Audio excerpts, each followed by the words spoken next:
Jody said, about start in bit.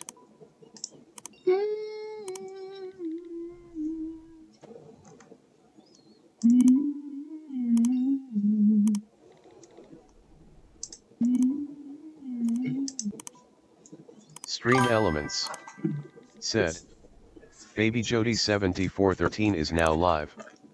Streaming just chatting, wait what? Untold Truths of Tupac and Dr. Dre PT2 hashtag Tupac hashtag Drestra hashtag short.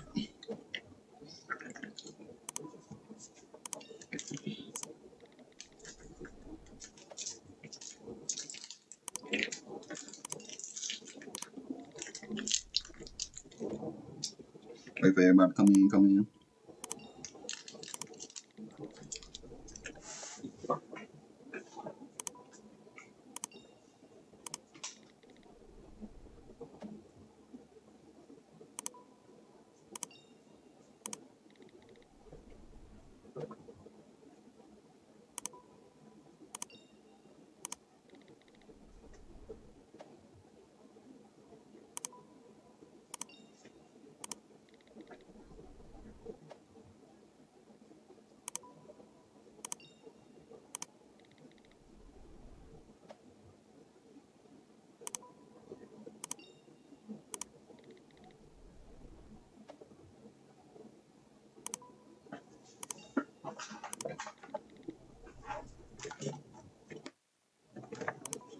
I need my son else right chat.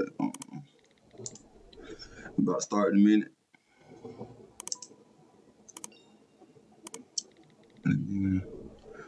Every time I start playing, that motherfucker act the fuck up.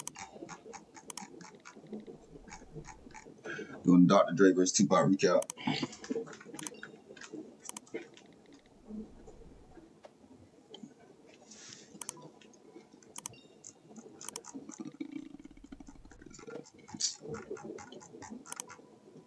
Let me see it.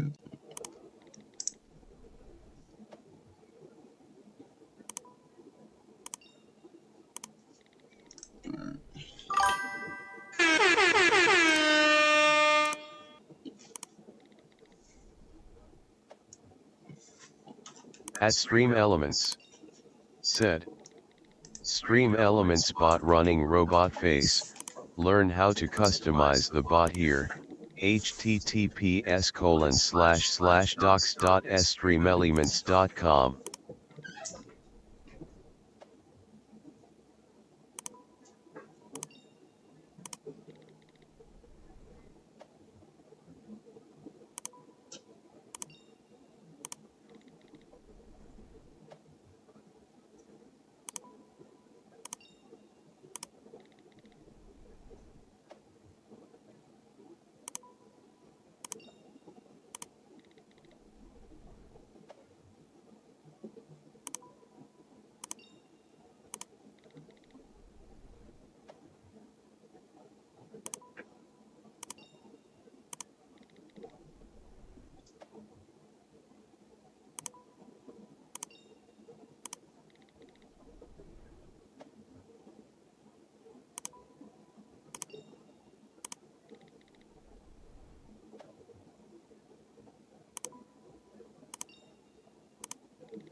that flex. They going with that flex.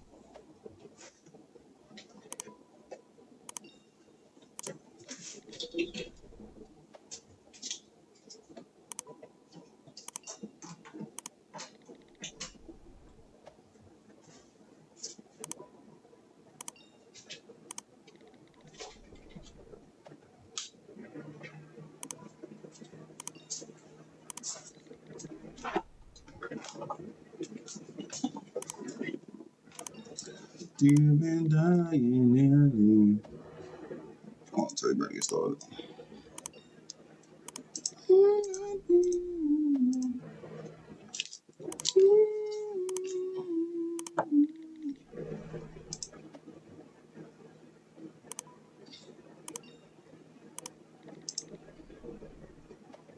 I'll change that shit.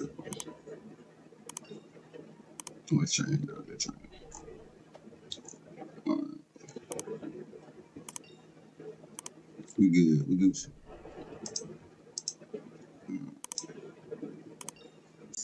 Didn't trust them.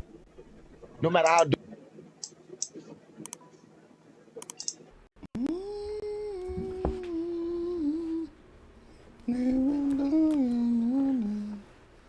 Chat, what's going on? We back in this motherfucker. Once again, another Tupac. You know we crazy about Tupac. You know we gotta keep doing it. You know what I'm saying? I'm gonna keep doing it, keep doing it, keep doing it. Cause that's my boy. You know what I'm saying? Oh shit. Damn, this shit. Did I make it too big? Fucking big? How big did I make that motherfucker? No matter how dope he is, and Dre's one of my heroes in the music business, but I was like, no matter how dope he is, if he not. Shit, really, like, I'm my way to make it more big, man. Right? At that damn point. Oh, damn, we can't see everything. Oh, shit.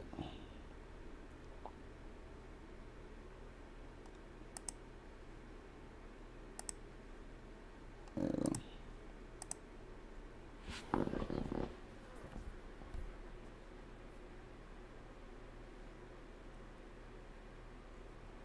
I feel like doing a whole bunch of documentaries today, though. God damn, girl. Oh.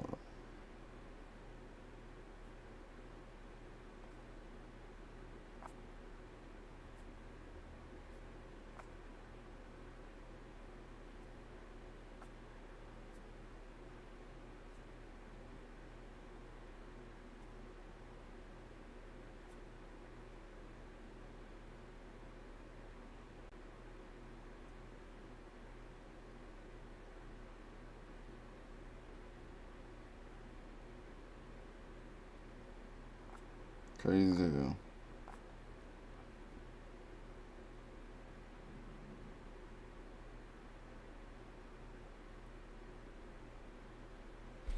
You playing 4,000 is crazy.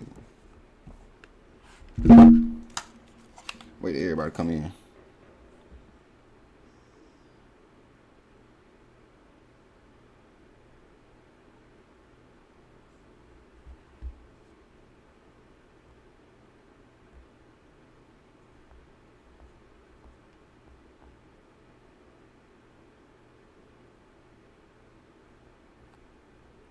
This nigga got a cat in the hat, bro.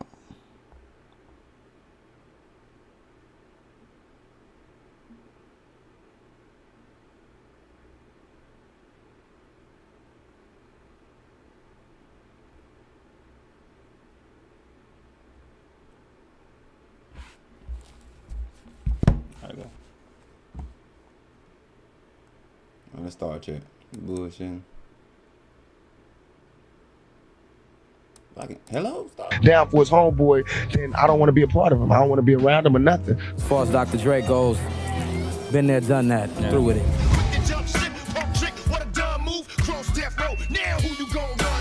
I've seen them come, I've watched them go, watched them rise, witnessed it and watched them blow. You know, you can't find somebody that can really rhyme, get in the studio and get down, and also be a good actor. You know, that's rare. The strangest things can happen from rapping when get wrapped up in image and acting. Rock like this.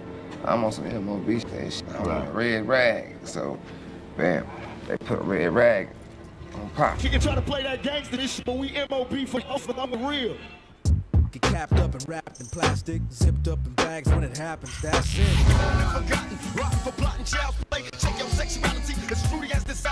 What he was saying about me is all hype because he knows absolutely nothing about me except what he hears and reads. You live in fantasies, I reject your deposit. We should have drank one pan, now we out of the closet. Sit back and watch all these clowns out here riffing and beating about this issue. Screaming Compton, but you can't return. You ain't heard brothers pissed cause you switched and escaped to the birds. I moved out of the hood for good, you blame me? You put out negative energy, it's going to come back to you, period. Live by the gun, die by the gun. But it's my life or your life, and I'm a born first. It's either my life or your life. I ain't Take all these damn guns in. Hell no. Hell no, Chet. Tupac versus Dr.DRE, a beef that took place in the mid-90s and can be best described as an idols become rivals. Lock in. Yeah, recap. I know where's my fucking chat box.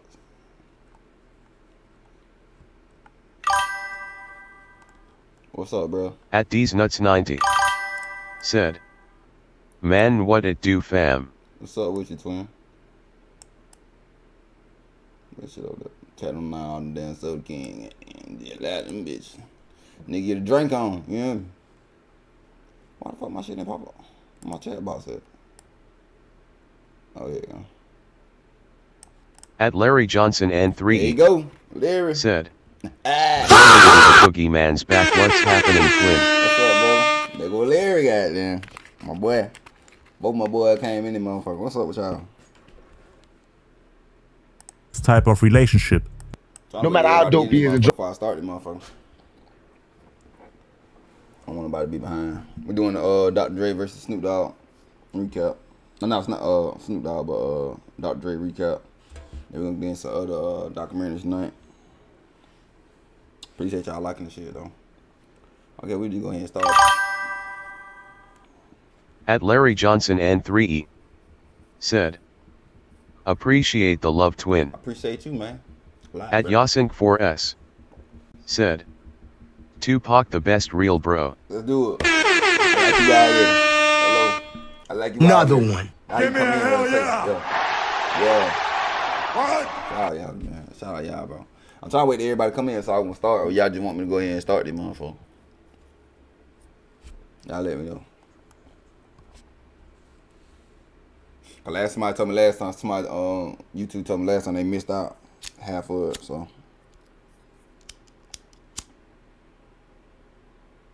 About to start that motherfucker though, low key.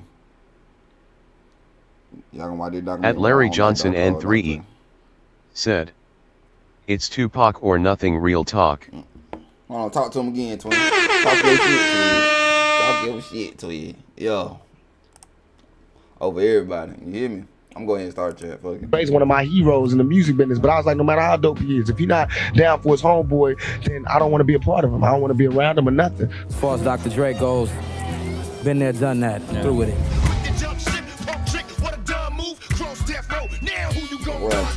I've seen them come, I've watched them go, watched them rise, witnessed it, watched them blow. They got You can't guns in the bitch. Yeah, they got them guns Interested in in working with him.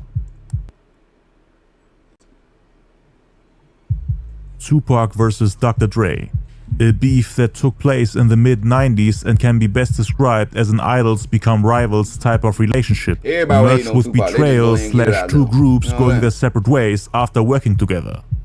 They met in 1990, when Pac was on tour with Digital Underground and Dre was a part of NWA.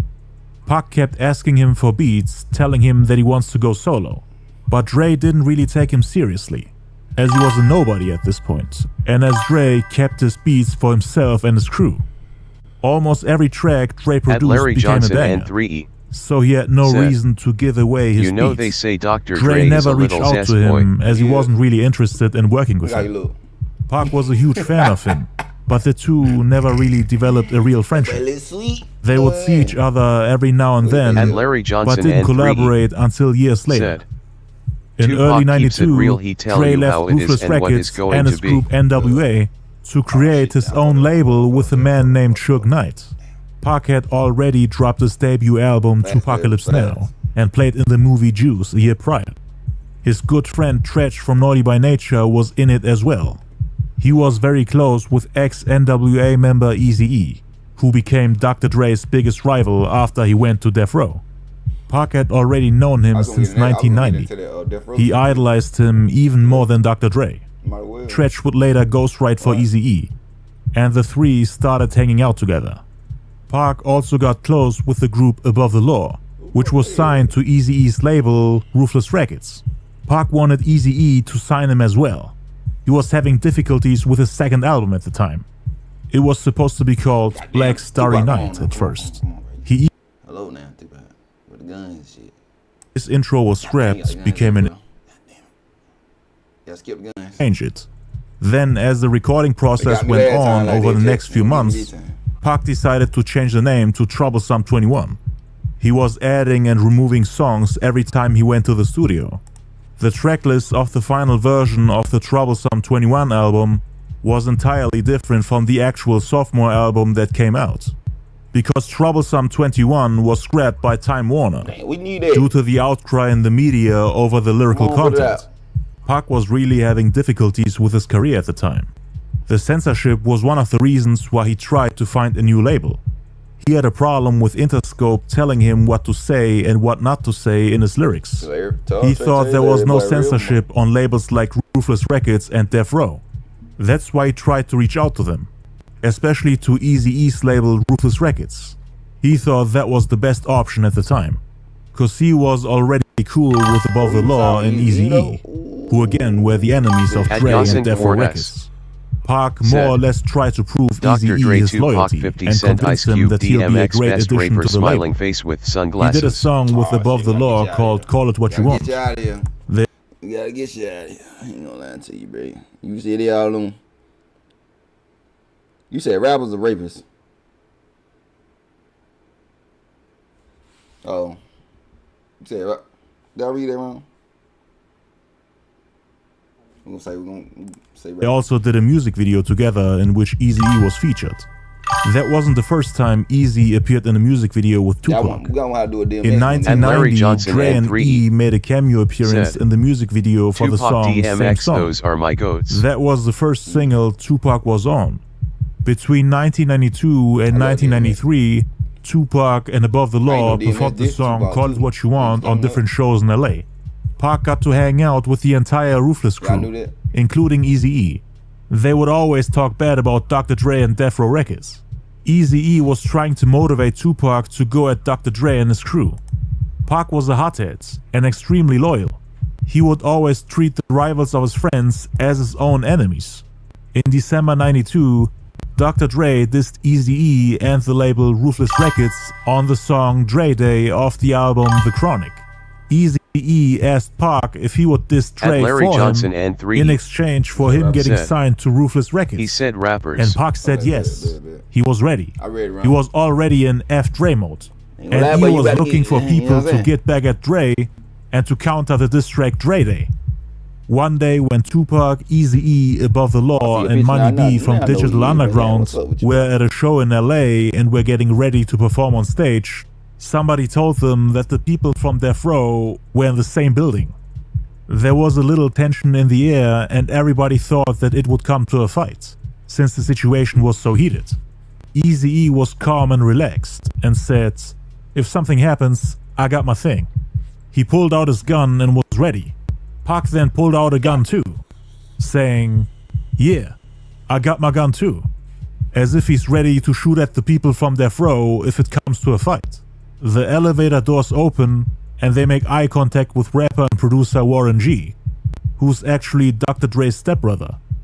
But he wasn't really close with him back then.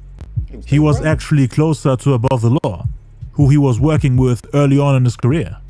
Everybody had pulled out their guns because they expected to see Dre, but it was Warren G, so it didn't come to a fight. Warren G wasn't even the type to fight and argue with people. Twinkie wasn't F off, you was ready to give him the boot. Pac and Eazy-E had a falling out due to multiple reasons.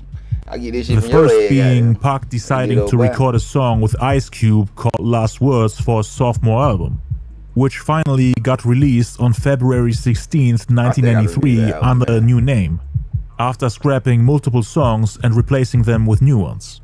Ice Cube was still an enemy of Ruthless Records and Eazy-E.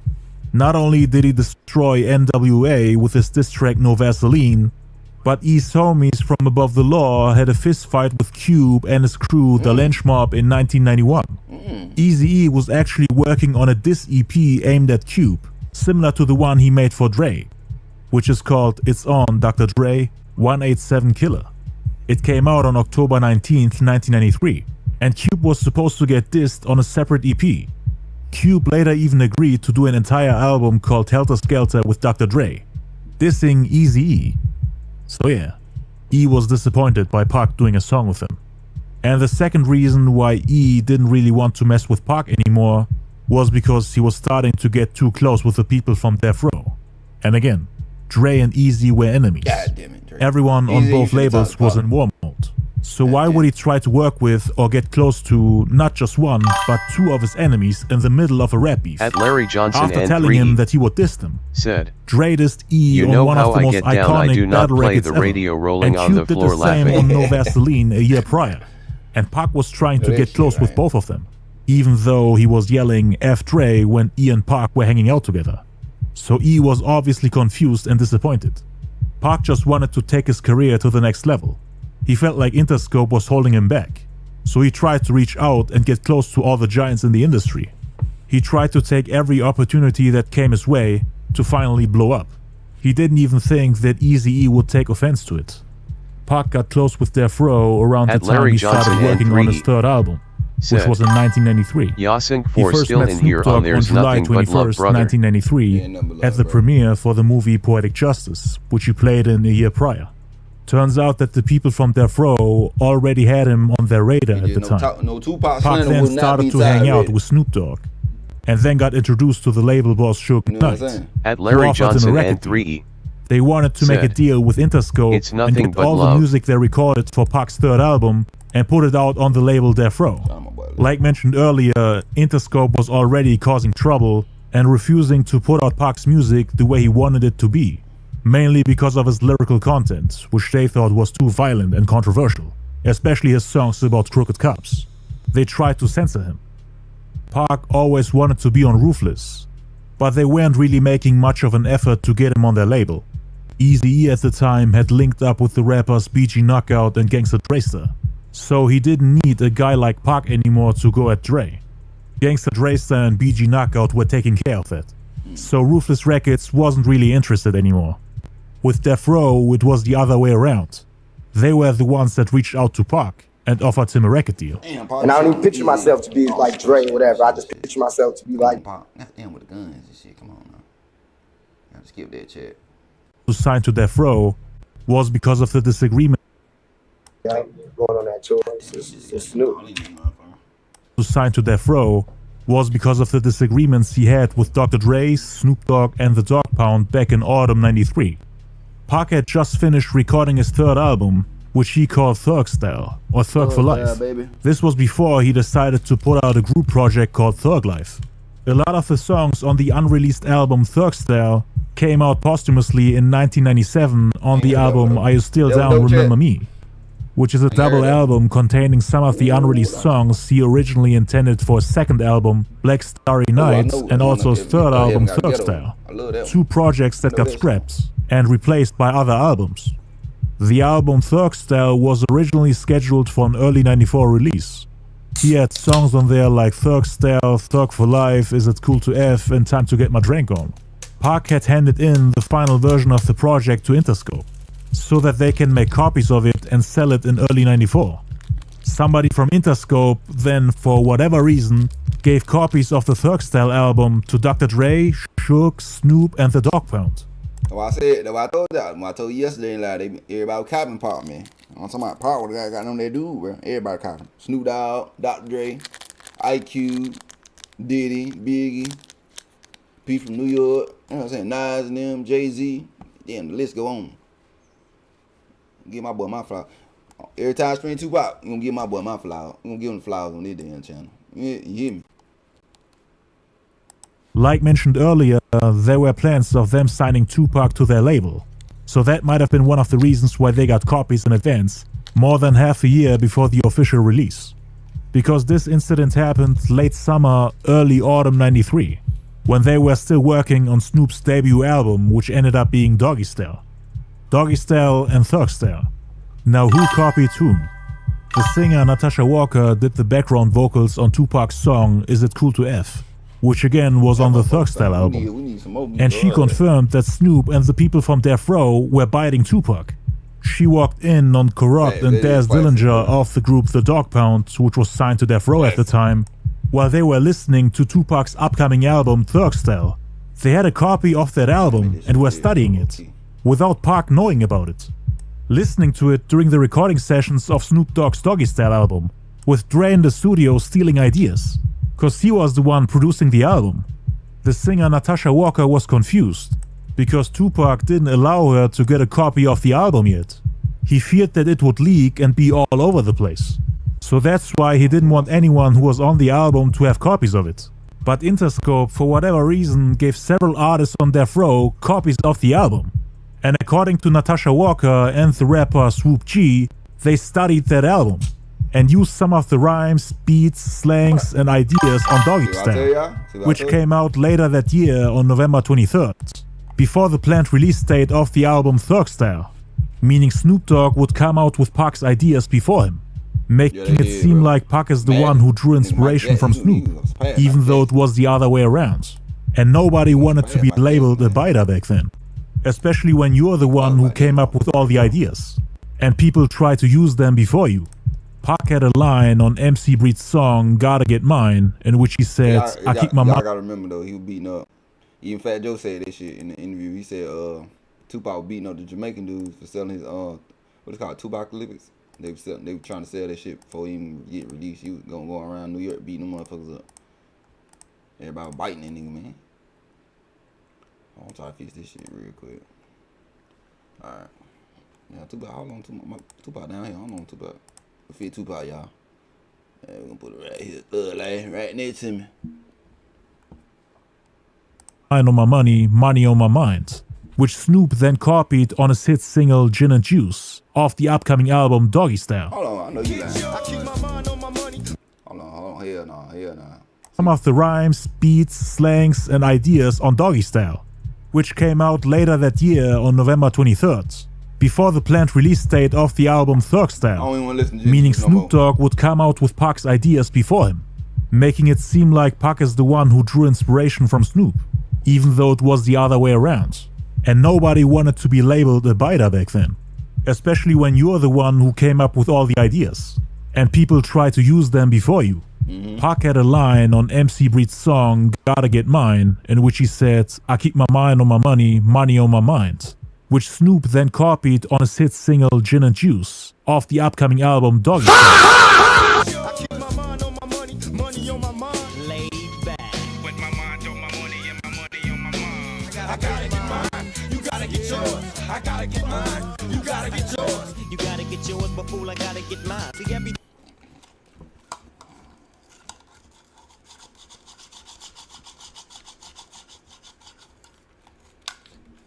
We'll never listen to that motherfucking Gin Juice on this motherfucker again.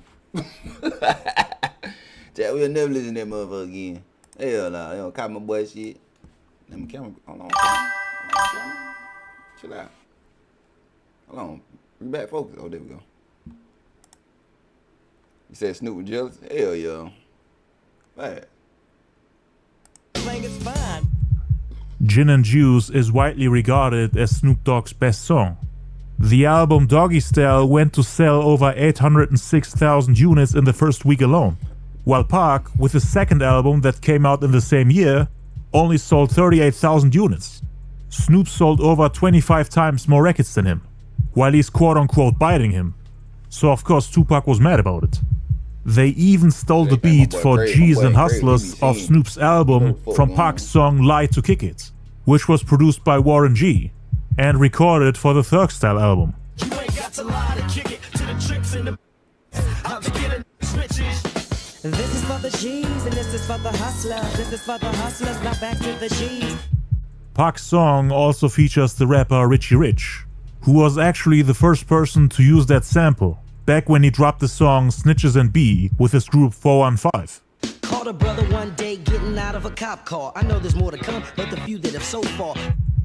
Both Warren G and Dr. Dre remade the beat that Richie Rich had in 1990.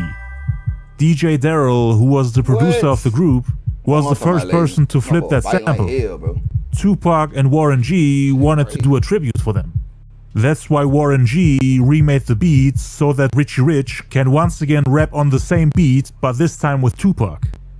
The group 4 on 5 had a huge impact on rappers from the Bay Area. Between the late 80s and early 90s, Tupac lived in Oakland. So he was a huge fan of them. Just like Warren G. But Richie Rich was also his homie. There's footage of them together in the studio.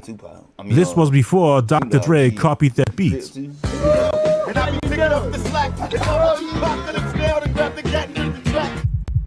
Due to Snoop, the Dogg Pound and Dr. Dre having a copy of Pac's album before its official release, they were able to listen to it and steal ideas from it.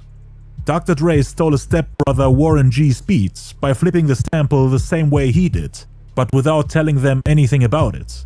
Pac at this point was still trying to work out a deal with Death Row, but all eyes were on Snoop. He was the main priority on the label. So in 1993, they soaked up everything Pac had to offer at that time and gave it to Snoop, which of course infuriated him and made Pac not want to join Death Row anymore. Pac felt like everybody was stealing his ideas.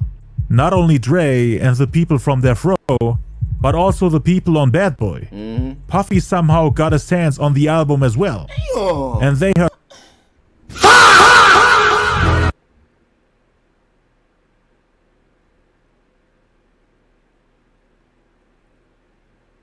These motherfuckers here, boy. Tell you, boy. These motherfuckers here, boy, so damn dirty, bro.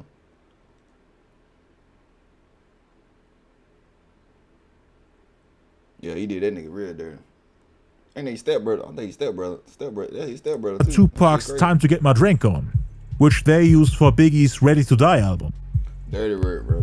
It came out a year later on September 13th, 1994. Chucky Thompson and Puff Daddy used the same sample from the Isley Brothers for Biggie's hit record Big Papa, during a time when Pac was having difficulties with Death Row.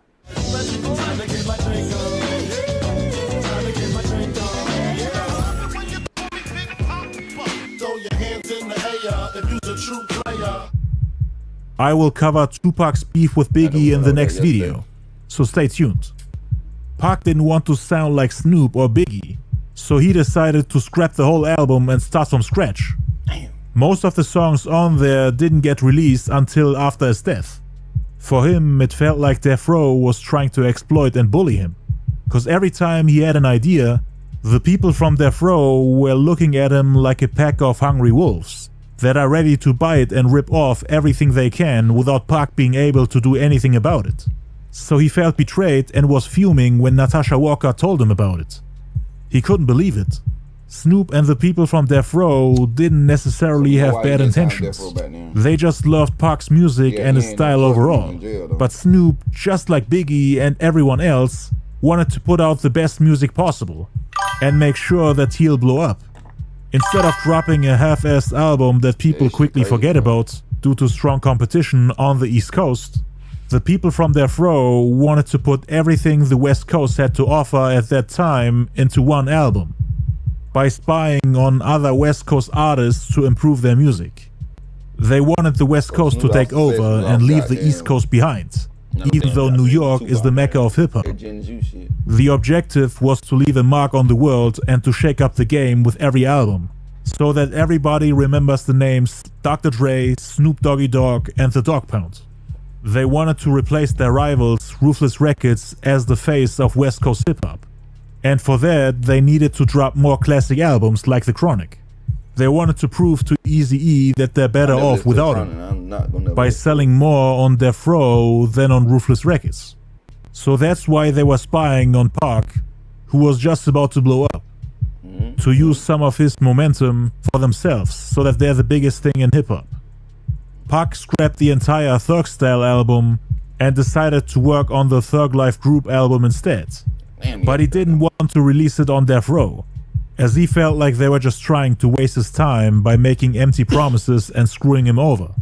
Not because they wanted to harm him, but they were only thinking about themselves.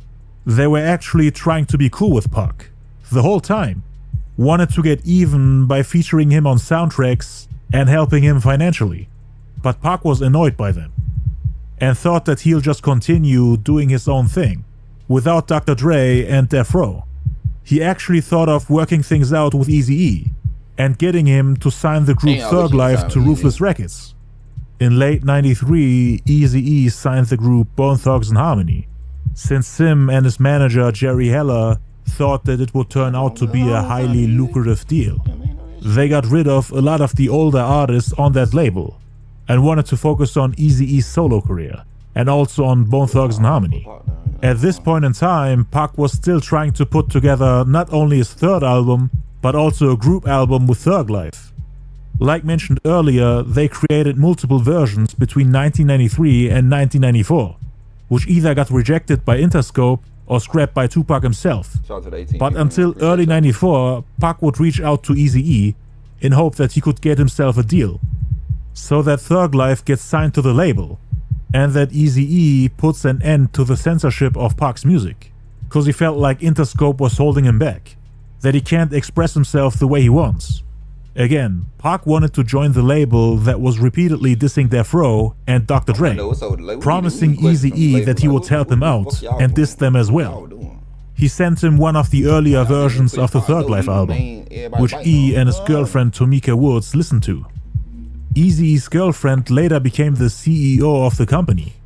She told Eazy-E that she doesn't like Tupac's music and that Bone Thugs and Harmony is better. Another one. Another one. Come on, you listen to a goddamn woman. No disrespect to my women out there, but you know what I'm saying? God damn, you did fucked up everything. Like, shit, Tupac better than Bone done nothing. What the fuck they got going on? That Bone Thugs is a better group than Thug Life. During those days, Pac also had a lot of negative press and drama surrounding him, especially the Ayanna Jackson assault case, which could get him some jail time. Why would you sign a guy who's about to go to prison? That's what they thought. Eazy-E's manager Jerry Heller thought that Pac would only cause trouble, and that signing him would only be a waste of money. According to Eazy-E's then girlfriend Tamika Woods, Pac went to E's house, knocked on the door and asked him to sign him. But Eazy-E said no and closed the door. That was their last conversation. Pac got mad when he heard Bone Thugs and Harmony for the first time and thought that they were biting him. Two groups with the word thug in their name, Bone Thugs and Harmony and Thug Life. I know people looking on TV, they going, wait a minute, didn't I already hear a group called Thug something? I already heard about some kind of thug something on TV. Who is Thug Life? This is the original. We are the original thugs. I want it to be real again. After that, there were no plans of working with Ruthless Records. But in 1994, the people from Death Row kept reaching out to him and wanted to put his music on movie soundtracks. This was not only an opportunity for him to get free promo, but he would also get paid for the individual songs instead of releasing an entire album on the label. So he would work with Death Row without being signed to that label. This way he could continue releasing albums on Interscope while occasionally working with Death Row as a side hustle, cause he wasn't really trusting them after they sabotaged his third album. According to his family, Tupac didn't really want to sign to Death Row anymore in 1994. So the plans they had in '93 of him joining the label were a thing of the past now. Only work he did for Death Row in '94 was him handing in a couple of songs and then getting paid for them by Suge Knight. He gave them the songs Pour Out a Little Liquor, Pain and Loyal to the Game for the Above the Rim soundtrack, which was released on March 22nd, 1994.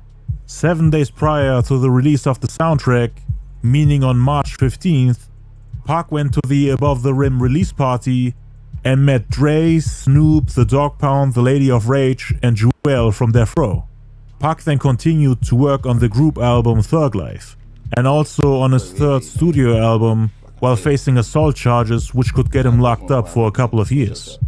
He wanted to record as much music as possible in fear that he won't be able to release music and make money while he's locked up. On April 25th, 1994, both Tupac and Dr. Dre attended the 94 Source Awards in New York. Dre and Snoop won most of the awards that night, but they had a feeling that the people from the East Coast had a problem with them.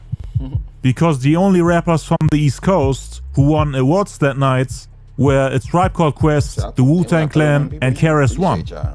The rappers on the West Coast, however, won 7 awards in total. 3 for Dr. Dre, 2 for Snoop, 1 for MC8, and 1 for Ice Cube. So rap fans from New York were upset that the West Coast took over. They were outshining the rappers on the East Coast, like for example the New York rap group Onyx, which was nominated in 5 categories, but they didn't win in any of them, even though they were the most hyped rap group at that point in time. I mean, they went platinum in just 7 months. Not even the Wu-Tang Clan was selling that much. The audience, which was of course filled with New Yorkers, had a problem with the West Coast winning more awards than the people from the East Coast, so they started booing them. And on top of that, when the New York rap group A Tribe Called Quest won the award for Best Artist of the Year in the group category, and then attempted to hold a speech giving props to the pioneers of hip-hop, Tupac all of a sudden interrupted them by rushing the stage with like 100 people rapping the song Out on Bail in front of them, while they were in the middle of their speech. The whole time A Tribe Called Quest was standing there in shock, not knowing what to do for like 3 minutes straight. As if they are held hostage by a group of thugs, Tupac had a super aggressive delivery during that performance, yelling "Thug Life" and "F y'all mother effers" before throwing away the microphone. As if he caused chaos and sabotaged the show intentionally, to scare and humble A Tribe Called Quest and the people from the East Coast, showing them that he doesn't respect them. Q-Tip supposedly cried when that happened, but Pac didn't do it on purpose. His music started playing, so he got on stage thinking it's time to perform. There was a heated back and forth behind the scenes between rappers from the East Coast and from the West Coast. And Tupac had to explain himself cause everybody thought that he did it on purpose. He met Dre there too, and Dre was annoyed by how people from the East Coast treated them. So when he got back to LA, he recorded the intro to the Murder Was the Case soundtrack, in which he was more or less dissing the East Coast. He also gave Tupac's group Thug Life a shoutout, after that whole incident with A Tribe Called Quest. Death Row still wanted to sign him. Yo, what's up? This is Dr. Dre. And before we get into this album, there's a few things I gotta say. Now, I just got a tape of the 1994 Source Music Awards. And for everybody that wasn't there or didn't hear about it, a lot of niggas from the East Coast was talking shit about where hip-hop started. Pause for a minute. I gotta do this shit. They be thinking about it's copyright. I mean, not copyright, but reuse content. You gotta pause and talk. Running hip-hop and all this shit. First of all, I'd like to thank and dedicate this to DJ Kool Herc for starting hip-hop, which a lot of motherfuckers out there and the rest of the other side of the world, wherever, don't know about. So I definitely want to dedicate that to him, African Bambaataa, and all the crews that started hip-hop. Y'all in the mood and not giving a fuck, you know what I'm saying? I don't know what's happening with all this East Coast, West Coast, you know what I'm saying? It's like this. All this bullshit, y'all shit is dope, y'all shit is dope. Don't deny it. It's just like selling cocaine. Check this out. If you ain't down with Death Row, the Dog Pound, Thug Life, the motherfucking Lynch Mob, the West Coast, and down south, or anybody trying to keep hip-hop music alive. Yo, motherfucker! Get it, bro! Yo, that Thug Life and Thug Life in this mother... The intro got scratched from the soundtrack and Pac didn't get to hear it. Then in July '94, Pac got into a disagreement with Dre's homie Ice Cube, with whom he was working on an album together called Helter Skelter. Years after the two went their separate ways when NWA disbanded. I covered Pac's beef with Cube in my beef analysis video, which I recommend you checking out. It explains why Pac lost respect for all his idols from NWA. Cube sabotaged a song he was working on called Dear Mama in July '94. at a time when Pac didn't really know what to do with his third album. He wasn't sure which direction to take, after scrapping earlier versions of the album. He was evolving so fast as an artist that every album he worked on sounded different compared to the previous one. His music was a reflection of his life, and he went through many ups and downs in a very short amount of time. That's why every album follows a different theme. Thugstyle was supposed to be his third album. After scrapping and redoing the project, it sounded nothing like what he had originally envisioned for the follow-up of his sophomore album. His music became a lot more serious, and most of those old tracks didn't match the overall theme and sound of the new ones. With songs like Dear Mama, So Many Tears, Me Against the World, Lord Knows, and If I Die Tonight. They don't sound like anything from the Thugstyle album, so he couldn't use any of those songs, or else the album would be all over the place. His music became more poetic and meaningful. People like Dre and Snoop were part of the reason why Pac had to constantly reinvent himself, in order to not sound like a biter or an unoriginal copycat. He wanted to make sure that he dropped something fresh, original and unique, without the people from Death Row being able to copy it. So he made a personal and introspective album that revolves around the problems he's facing right now. He had a lot on his mind back then. The Ayanna Jackson assault case, gangsters like Haitian Jack threatening him, the problems he had with the police, him thinking that people will come to kill him. That's why his music became so serious. He changed the track list, the concepts, the themes, and even the name of the album, again and again, not knowing what to do. Cause it obviously had to be better than the one he scrapped. He went from Thugstyle to Thug for Life, to Street Fame, to Troublesome, to Stay True, to Are You Still Down, to Me Versus the World, and then finally to Me Against the World. Pac's style and sound was changing drastically, from the original Thugstyle album to the Me Against the World project. Cause this could have been his last album, depending on the outcome of the assault case. And Pac still had a lot of things that he wanted to say, at a time when he felt that the whole world was against him. In August '94, he then recorded the song Life's So Hard, thought of adding it to the Thug Life album, which was supposed to drop a month later. The beat was originally done by his best friend Big Stretch from the Live Squad, but then the people from Death Row once again got their hands on Pac's unreleased music. Oh yeah, this shit. Every time I go redo this shit, that's why I gotta keep going over this shit, cause I be missing these little details, chat. Like, damn, these motherfuckers just ain't no original authenticity. Without him knowing. Snoop and the rapper Swoop G listened to the original version of the song Life's So Hard in Snoop's Chevy Suburban, and they loved it. According to Swoop G, they always studied Tupac style to use it for their own music, and Pac really had a problem with that. Like mentioned earlier, Interscope always gave copies of Pac's unreleased music to the people from Death Row, without Pac knowing.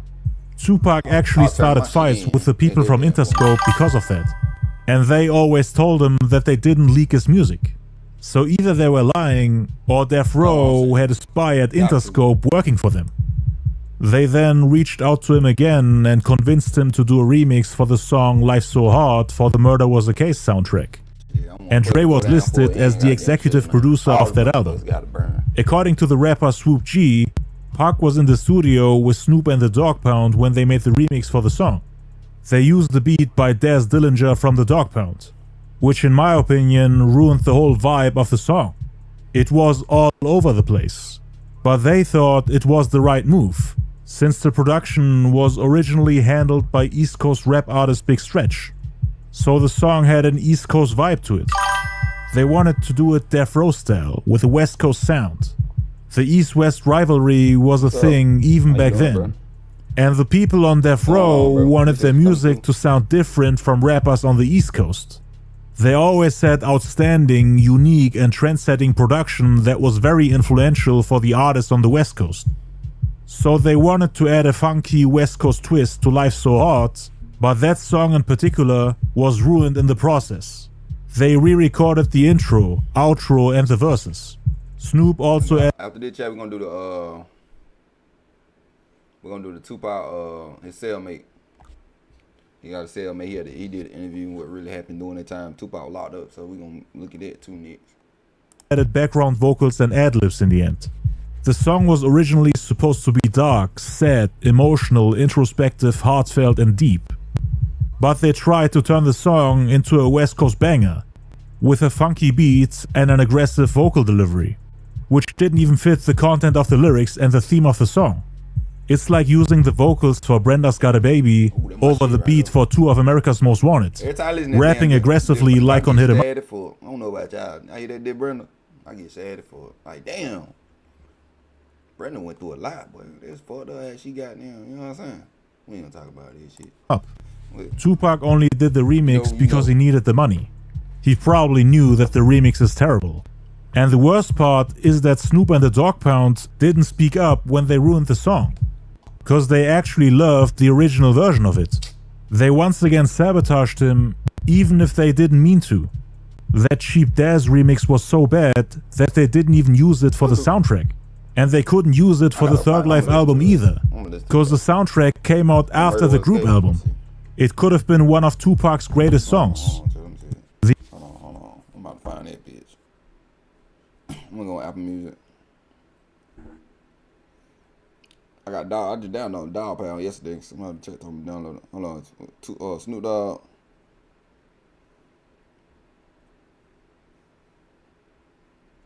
Murder Was the Case. There you go. 1994. What is it?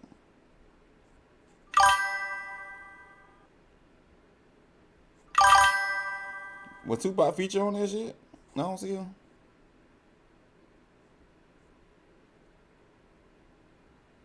I don't see him featured on him. I gotta see what song it was. Hold on, I gotta go back, check. I gotta go back, because I gotta see what song it was. Released music without him knowing. Snoop and the rapper Swoop G listened to the original version of the song Life So Hard in Snoop's Chevy Suburban, and they loved it.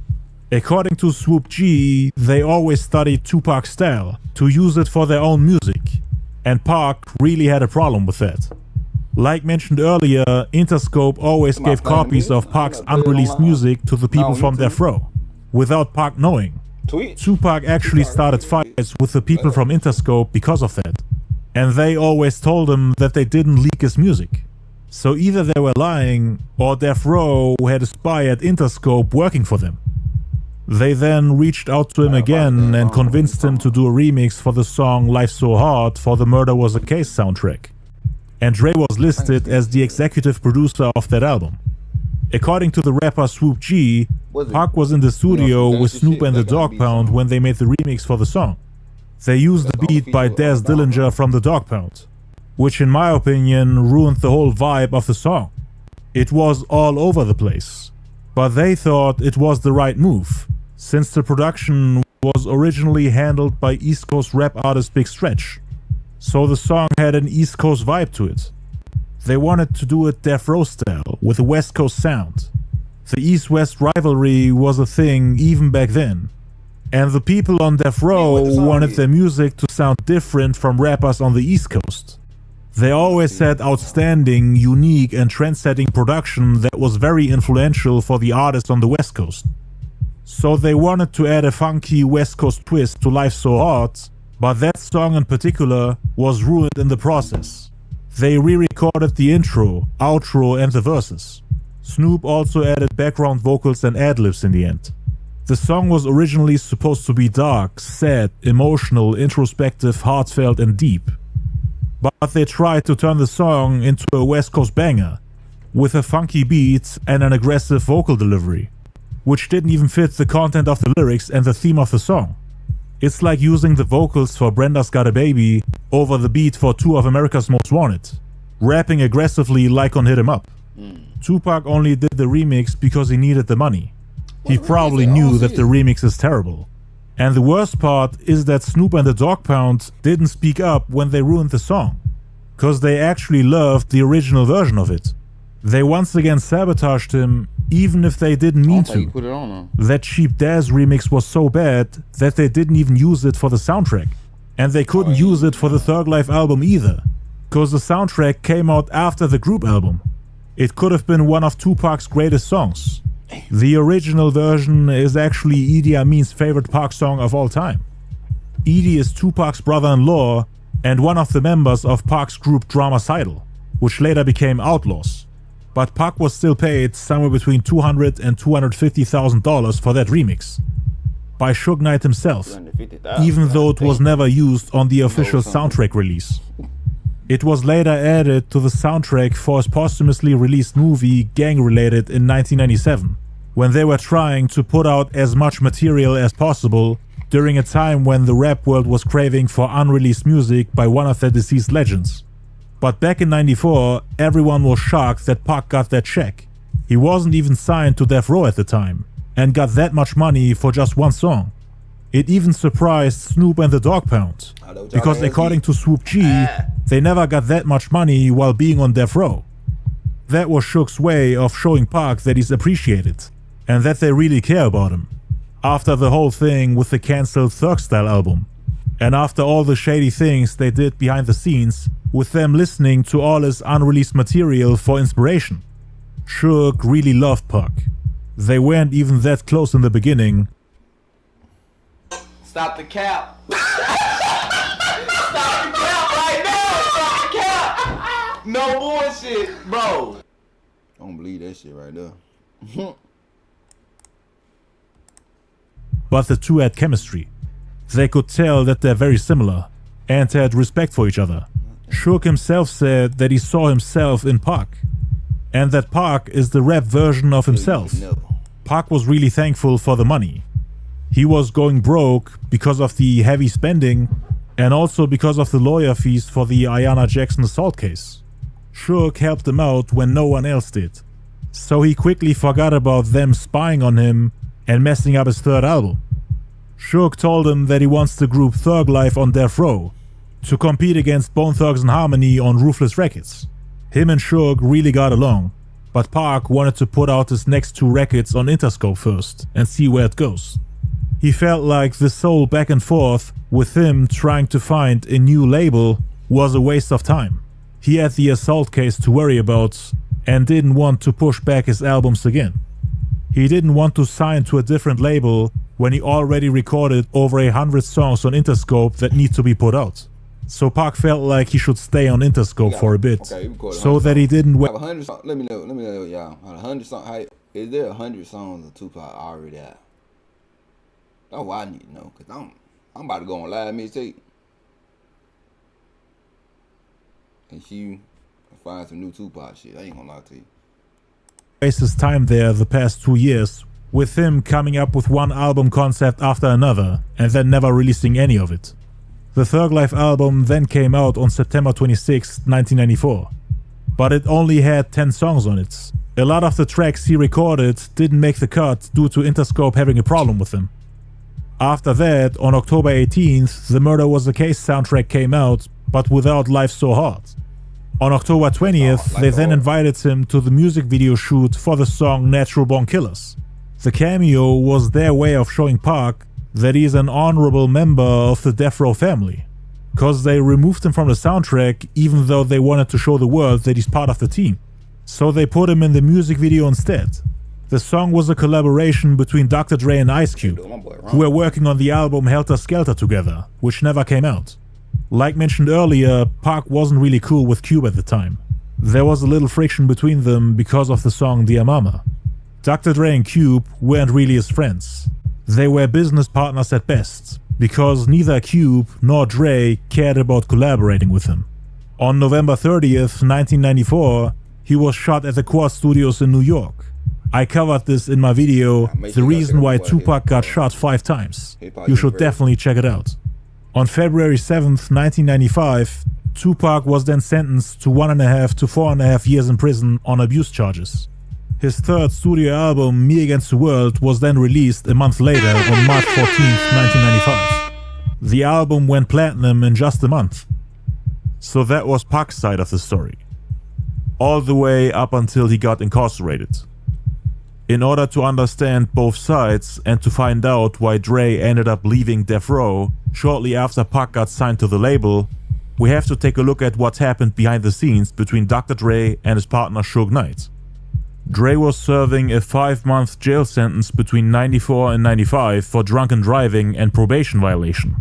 On January 27, 1991, he had physically assaulted MTV personality D. Barnes, and 7 months later, in August 91, he was placed on 2 years probation. Then in June 93, he pleaded no contest to battery charges stemming from an attack on a Woodland Hills man, who claimed that Dr. Dre broke his jaw.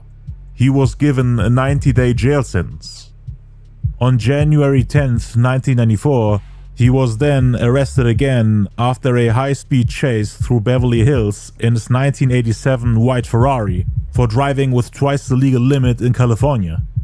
The case for drunken driving marked Dre's third conviction on a misdemeanor offense since 1991, and was also in violation of his probation from a 1993 battery conviction. He violated the condition of his parole and was sentenced to 5 months in prison on August 30th, 1994. Dre had a huge drinking problem around that time, which also ruined his relationship with his fiancée Michelle A, who was a singer signed to Death Row Records. The two had been dating. One thing about these motherfuckers, Dr. Dre, Biggie, Diddy Girl, these motherfuckers are savage. They cheating on the motherfuckers, these motherfuckers are savage. Ain't gonna lie. Since 1988, since the NWA days, and had a 4-year-old son called Marcel. He was Michelle A's first and Dr. Dre's 6th child. They had tons of ups and downs during their relationship, since both of them had to deal with addiction.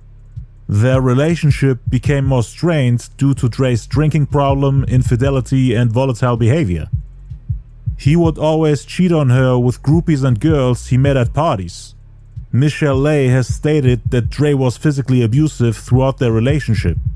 Her injuries included a broken nose, which she had to have surgically corrected, a cracked rib, and 5 black eyes. Damn. There was even an argument where Dre shot at Michelle A, missing her by inches.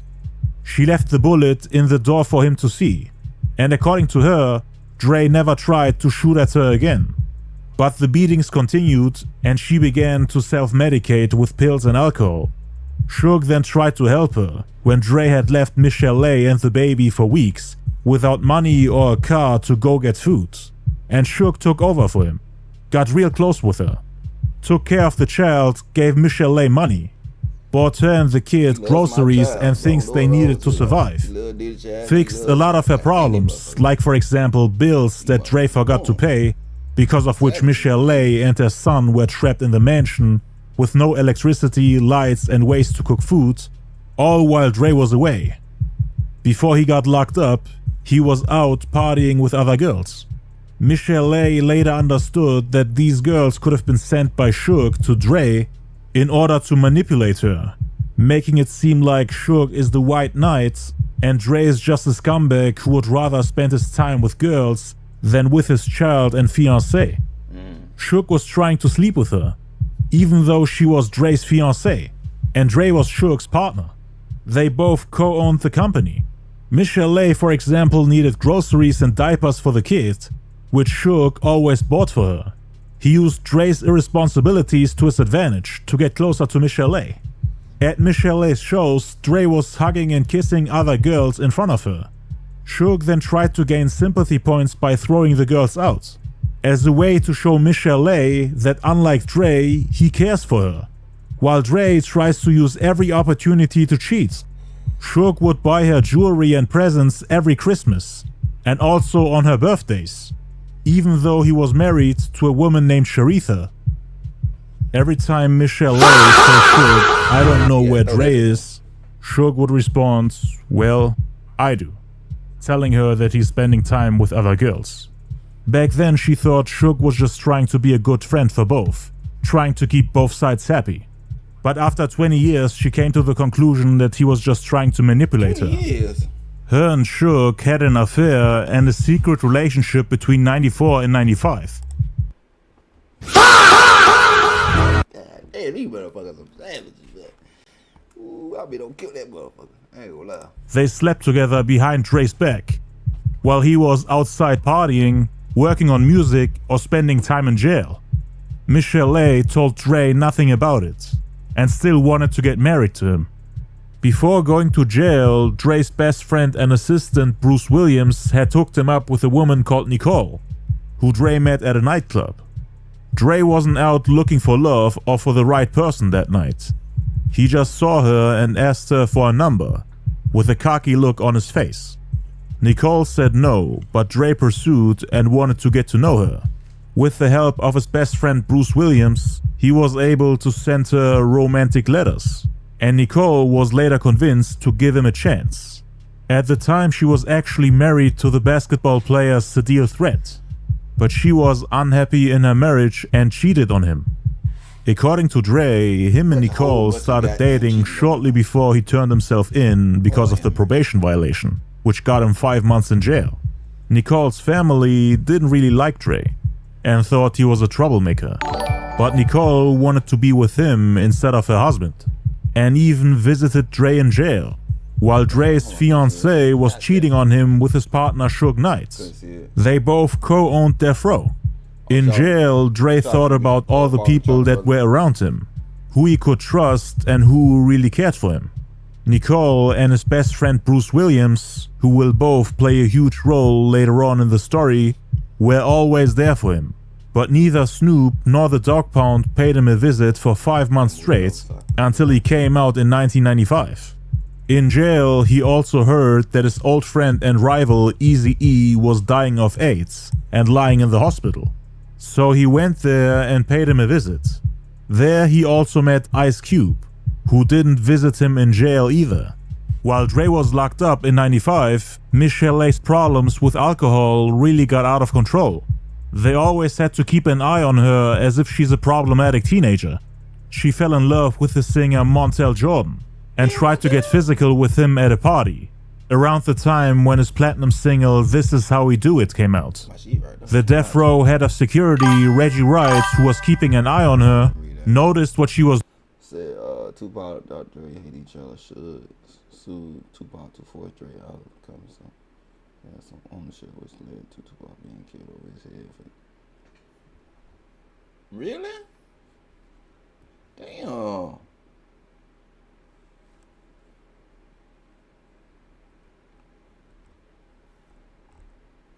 Oh, where the damn message just went? Deleted it? Oh, there you go. That's fucked up. Doing and reported it to Suge. She later did the same thing to Tupac, touching his belly, rubbing his arms and head, hugging him, and a lot of people on Death Row thought that she was trying to seduce them. But they kept quiet, thinking that it would come to a fight between Dre and Suge, which could lead to the dissolvement of the label. Reggie told Suge she was trying to holler at Montel Jordan, and Suge said, "What? Really?" Suge was worried because he cared for her. The next day he asked Reggie again. He was a little jealous. "Hey Reg, what you tell me about Michelle A and Montel Jordan?" Michelle A then begged Reggie to not tell him. Suge then tried to get closer and closer to her. Dre didn't find out until the beginning of '96. Until then the relationship continued. But Dre also had other things to worry about. Between 93 and 95, Dre not only had to deal with all the legal problems, his alcohol addiction and the issues with his label, which mostly revolved around Suge and his gang, the Mob Piru, terrorizing the industry and creating a frightening environment for all the artists on the label, so that everyone is too scared to come to work, in fear that they might get harmed. But Dre also had hit a dead end with his career, since none of the projects he was working on materialized, during a time when everybody expected him to drop the next game-changing album, a sequel to The Chronic, or an NWA reunion. There were rumors that Death Row was running out of money, because of all the heavy spending, mostly on Suge's part.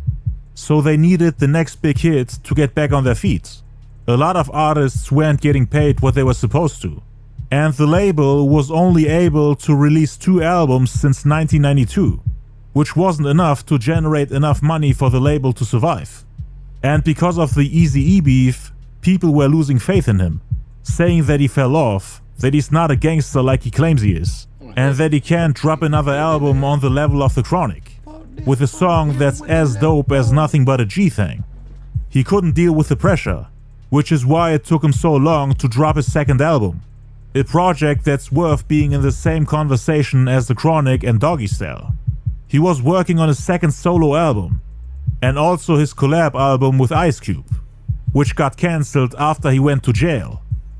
Some people said that his creativity was at an all-time low, that he wasn't the same musical genius that he was when he made the two NWA albums, The Chronic and Doggy Style.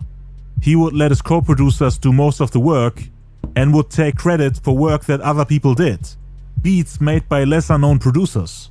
He would take full credit for them.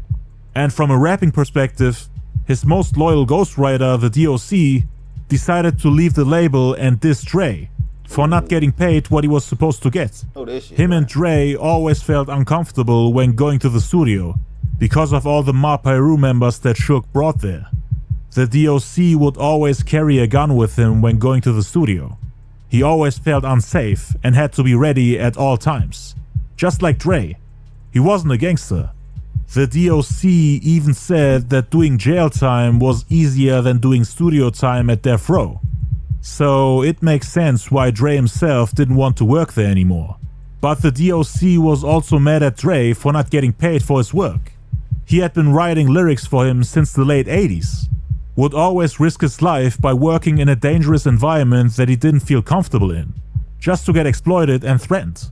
So in late 94, the DOC took the lyrics and concepts from Dre and Cube's unreleased album Helter Skelter and left the label. Ooh, Dre was left with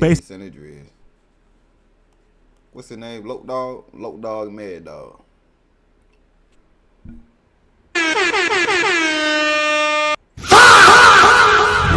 Damn. I know dude that time play goddamn San Andreas.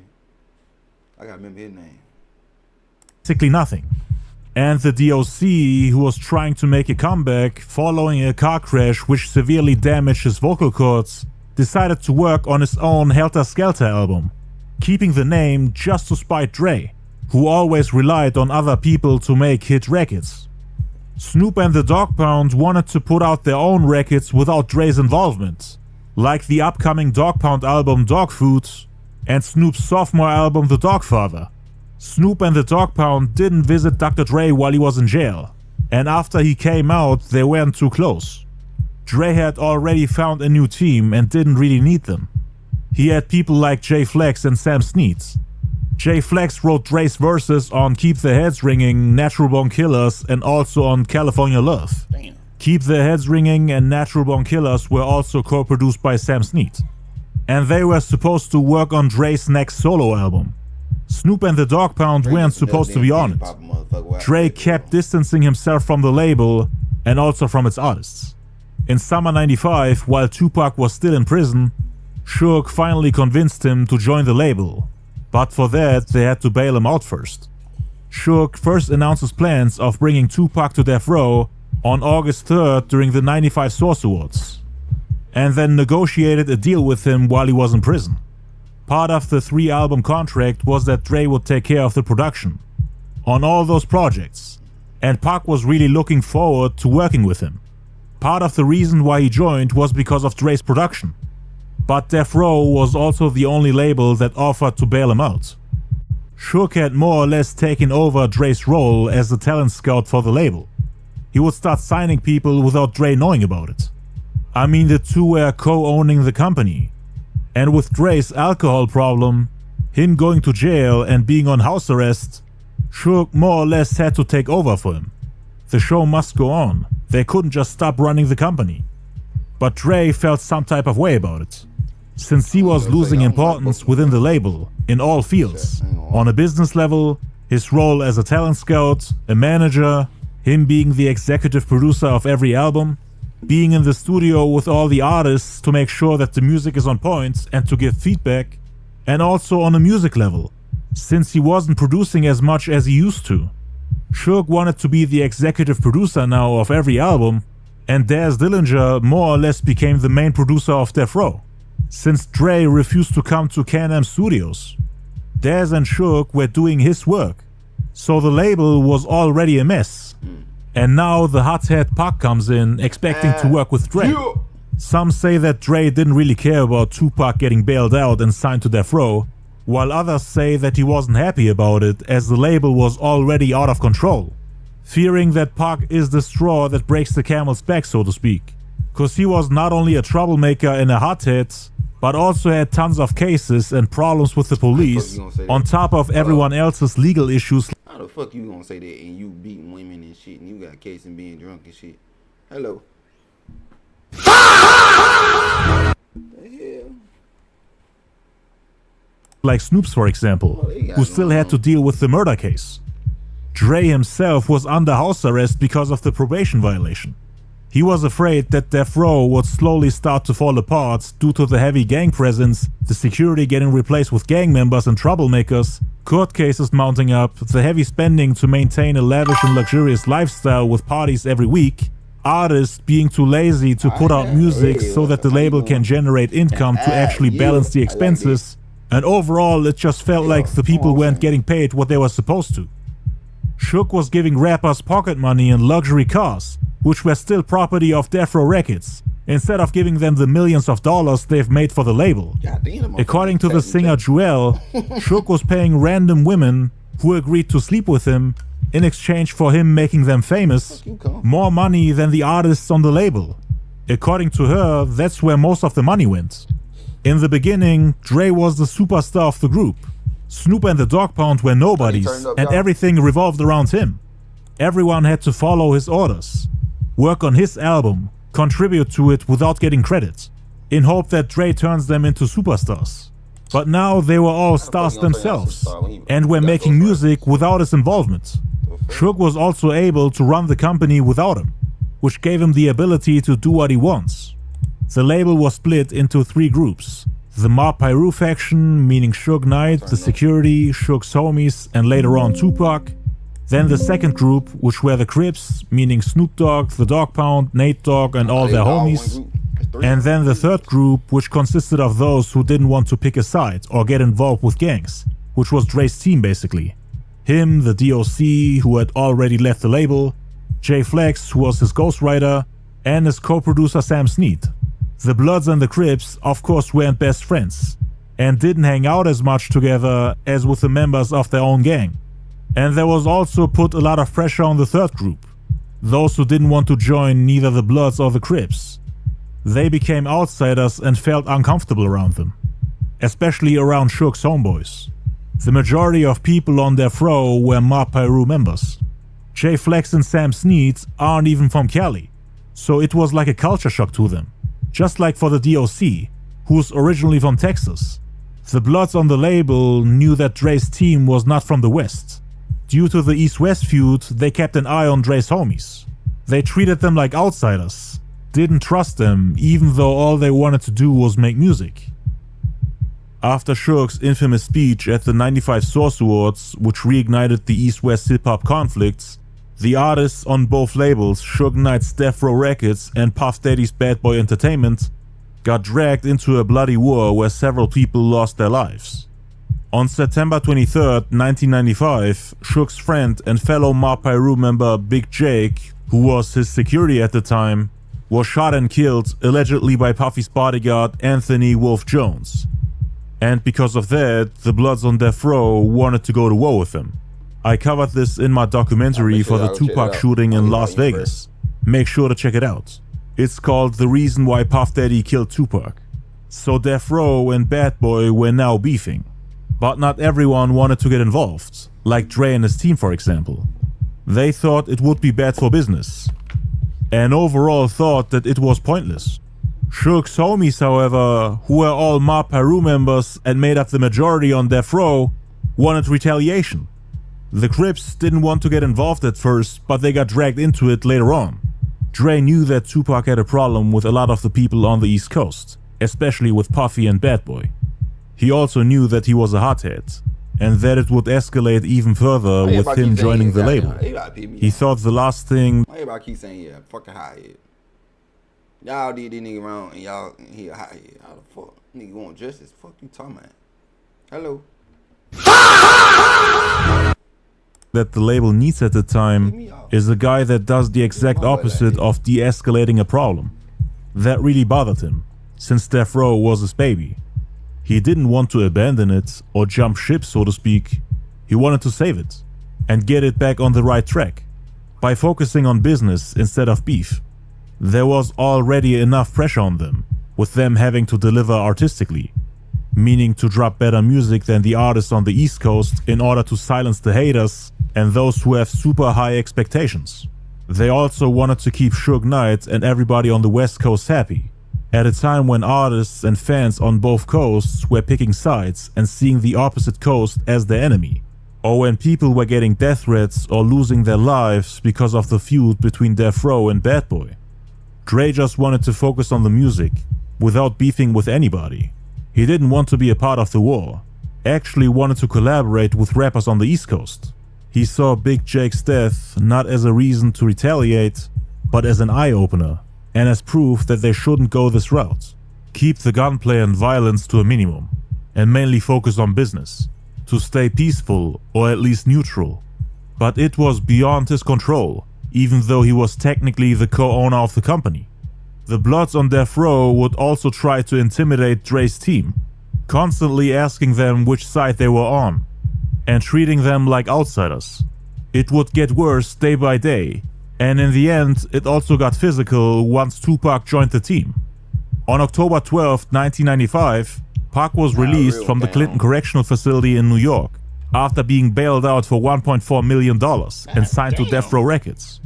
According to Tupac's chief engineer Tommy D, Dre was not happy with Tupac coming to Death Row, and he didn't want to do songs with him. He had already cancelled his plans of working on Nate Dogg's album and wanted to focus on his own career. The day Pac came out of prison and joined Death Row, Tommy D went to Dre's house where he supposedly witnessed Dre's reaction to Tupac joining the family. They told Dre, "Tupac's here.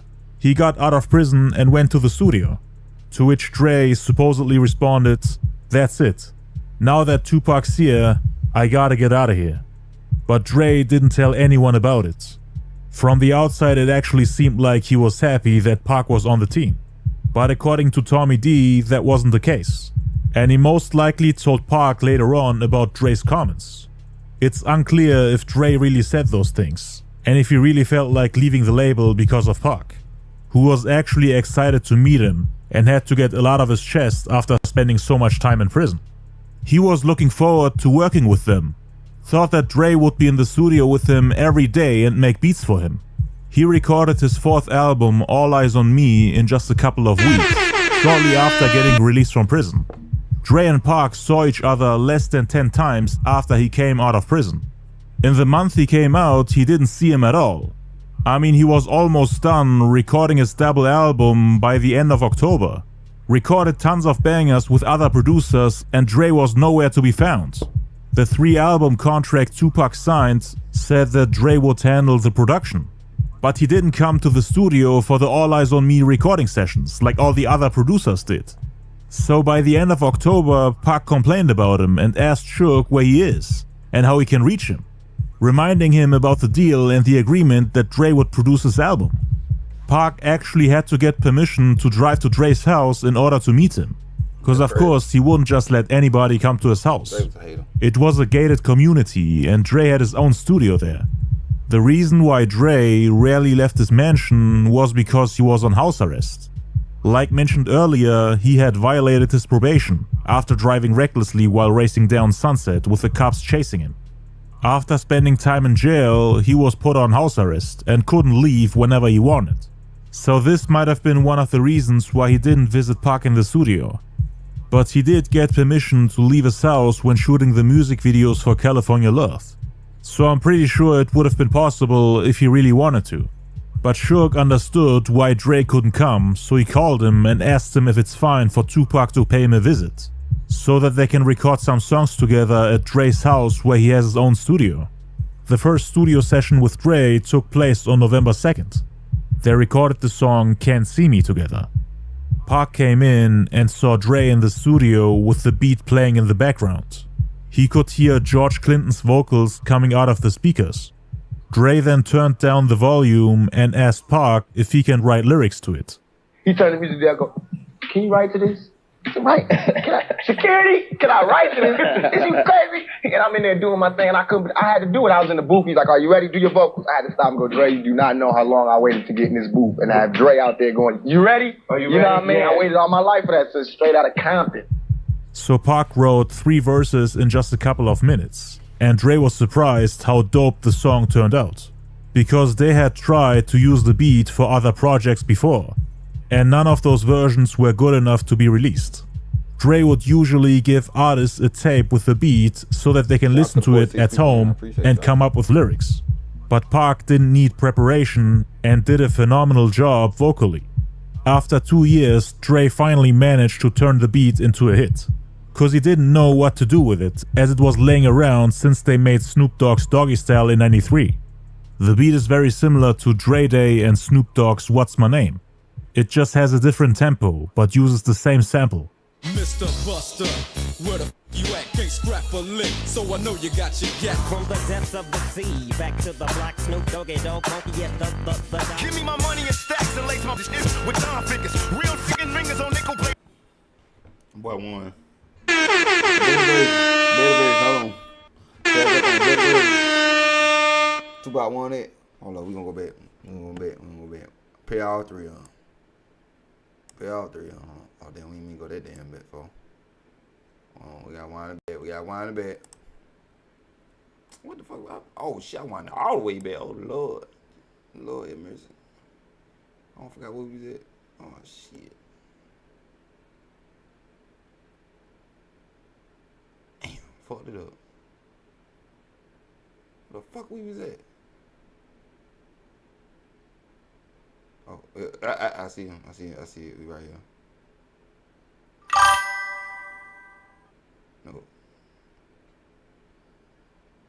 No, I think we went past this. God damn it. We somewhere right here.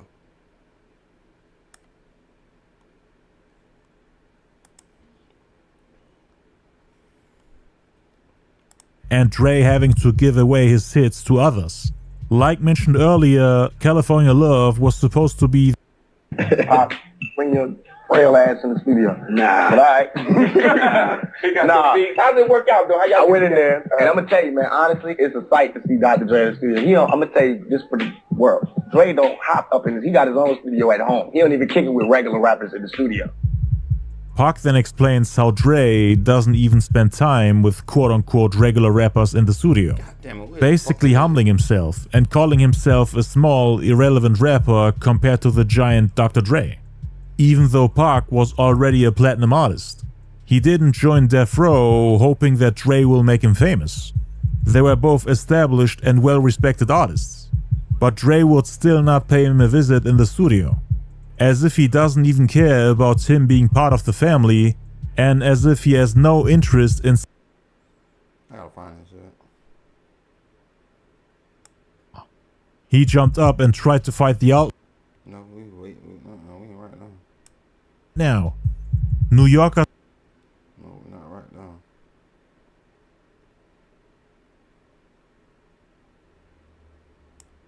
Music video together, in which they tried to make it seem like Dre and Pac are best friends. No, we almost there.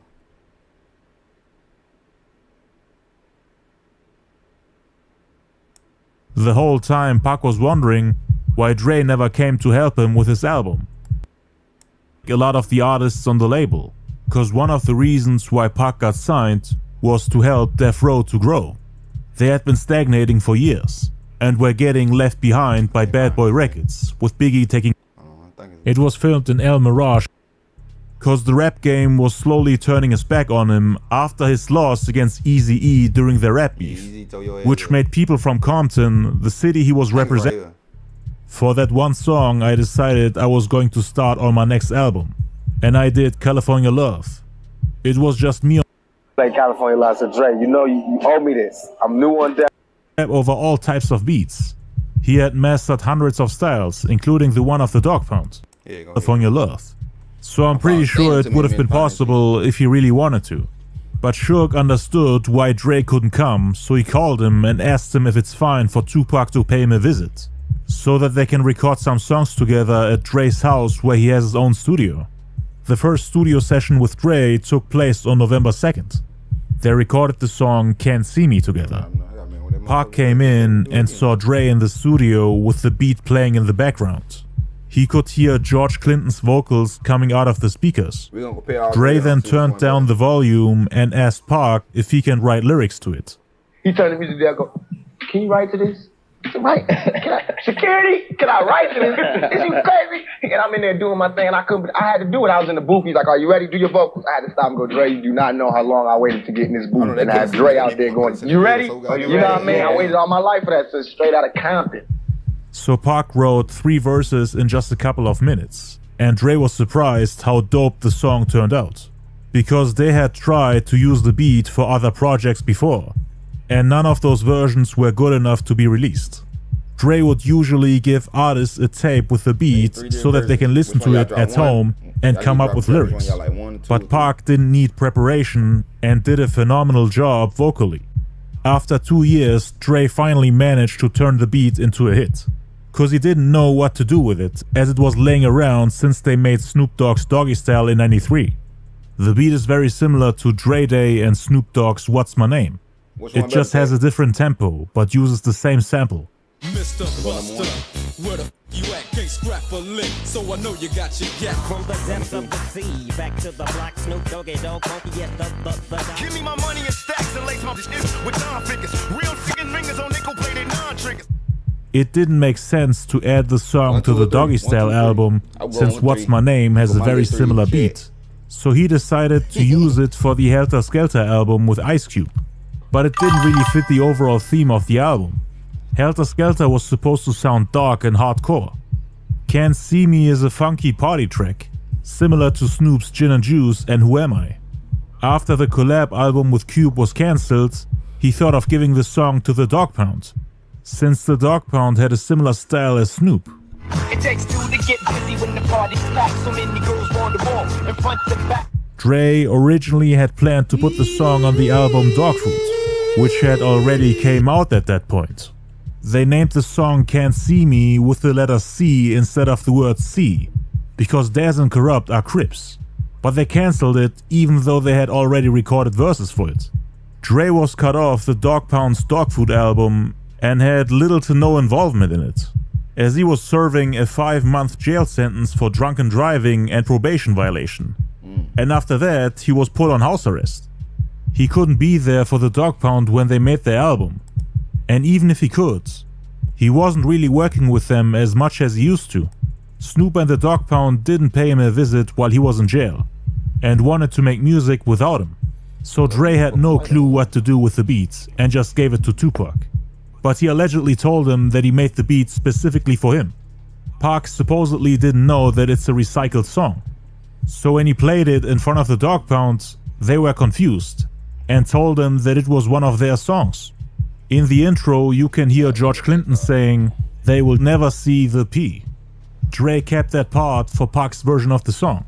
The P was a double entendre and stood for P-Funk and also for Pound, as it was a song for the Dog Pound. They kept the intro since P could also stand for Pac, who was way more versatile than Dre. He could rap over all types of beats. He had mastered hundreds of styles, including the one of the Dog Pound. So it was very easy for him to jump on a Snoop Dogg/Dog Pound type beat and do it better than all of them, in just a couple of minutes without preparation. Pac and Dre supposedly made another song called Blunt Time, which is still unreleased to this day. Dre later gave that beat to the rapper RBX and put the song on the Aftermath album a whole year later. Pac knew that he probably can't come back to Dre's house to record more music. So before leaving the studio, he asked him if he has any more beats for the album. Dre just gave him Daz Dillinger's song Got My Mind Made Up, pretending that he made the song himself, instead of just giving him one of his own beats. "Yo, I got a song with Method Man and Redman." Told him that it's fine for him to have it. He was a fan of Method Man and Redman, and the song itself is top tier. So Pac was of course thankful.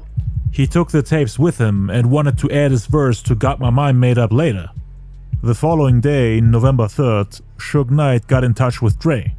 asking him how it went and if they were able to make some bangers together. He also asked him about the song California Love, which Dre was thinking of putting out as a solo record. Dre had already the beats and 2 verses ready, which were written by ghostwriter Jay Flex. He wasn't fully happy with the version he had. He wanted the song to be a comeback single for his next album, a part 2 to Nothing But a G Thing. The song had originally 2 verses by Dre, but the second one was mediocre and replaceable. I'm back under your cap with Zap, dropping them bomb-ass raps that hit you like pimp slaps. Pimp slap. Dre was in the studio every day thinking of a way to improve the song, asking himself if he should really release it the way it is, cause he felt like something was missing. It was more on the level of the song Keep Their Heads Ringing as on Nothing But a G Thing, but he wanted to put out something that's considered one of the greatest rap songs of all time. A platinum hit for a multi-platinum album, something that doesn't get forgotten about like Keep Their Heads Ringing, which was his last single, and it quote-unquote only went gold. Suge Knight convinced him to let Pac jump on the song, saying that they should use his hype to their advantage. On Saturday, November 4th, Pac was at K&M Studios with Nate Dogg, Johnny J, The Outlaws, ex-members of Thug Life, and some others working on music. Dre all of a sudden came in unannounced, walked up to Pac with 2 tapes, 1 in each arm, and said, "Hey, I was going to keep this for myself, but I decided to give it to you, so that both of us can get on it. It's called California Love." The pictures you see of Dre and Pac together were from that studio session at K&M. Dre left his house and got out of his comfort zone to pay Tupac a visit in the studio, for the first and also last time. Pac was super happy when he saw him. He was kinda disappointed that Dre didn't produce his entire album, and that they only had 1 studio session together. But the moment Dre played the beat for California Love, everyone in the room got excited and was blown away. Everyone was proud, saying Dre came down here for us. They were in party mood. You play California Love, so Dre, you know you owe me this. I'm new on Death Row, fresh out of jail. You know you ain't gonna be finished your album no time soon. Pac listened to the beats and wrote his verse in 15 minutes. Dre was really impressed by Pac's rapping skills, his delivery, and how he could outshine him on his own song, even though it only took him a couple of minutes, while he himself needed weeks to perfect the song. Pac's style and energy fit the song perfectly and improved it. It was exactly what Dre was looking for. Only thing he didn't like about Pac was that he brought all his homies with him. They weren't even there to make music, they were just drinking and partying. Dre didn't really feel comfortable in those type of environments. He prefers working alone or in a small group, without having 20 people running around in the studio. According to Michelle A., Dre can't work or focus when having so many strangers around. He didn't even like recording music at K&M Studios with all the other artists on Death Row. He preferred being around less than a handful of people. That's part of the reason why he got himself a studio in his own house, so that he doesn't have to deal with random people telling him what to do. Dre had also brought the tape for the remix version of California Love, which he had bought from the producers Lay Law and D-Mac. But Dre didn't tell Pac anything about it, so he thought he's getting 2 more Dre tracks for his album, and was excited. But Dre's plan was to only give Pac the remix version, not the original version he produced himself. For All Eyes on Me, they recorded around 46 songs. 27 of those landed on the album, and Dre only produced 1 of them, Can't See Me, which had a beat that's recycled. He didn't even produce it with the intention of giving it to Tupac. It was an old instrumental that Dre already had in the chamber, and had saved for later. Like explained earlier, California Love was originally supposed to be Dr. Dre's solo. He had no plans of giving that song away. He wanted it for his own album. Dre only gave him the remix, which was produced by Lay Law and D-Mac. Dre only took credit for it, meaning technically he only produced 1 song off the album. I never hung out with Tupac or nothing. For that 1 song I decided I was going to start on my next album, and I did California Love. It was just me on the song originally.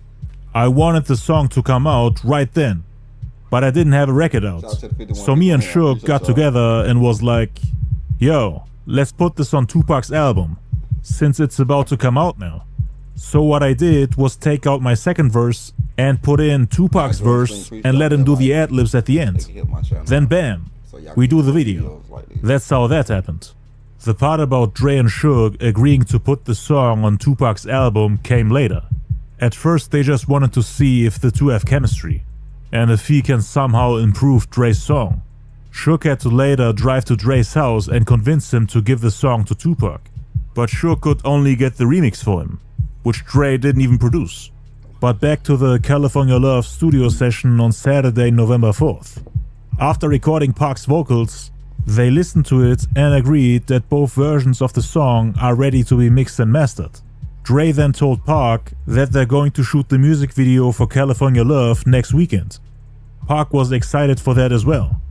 Him and his homies then left the studio so that Dre can finish the tracks. Dre then decided to take a break and come back a few hours later to finish mixing the songs. But his friend thought that Dre deserves to take the day off, now that they've perfected California Love.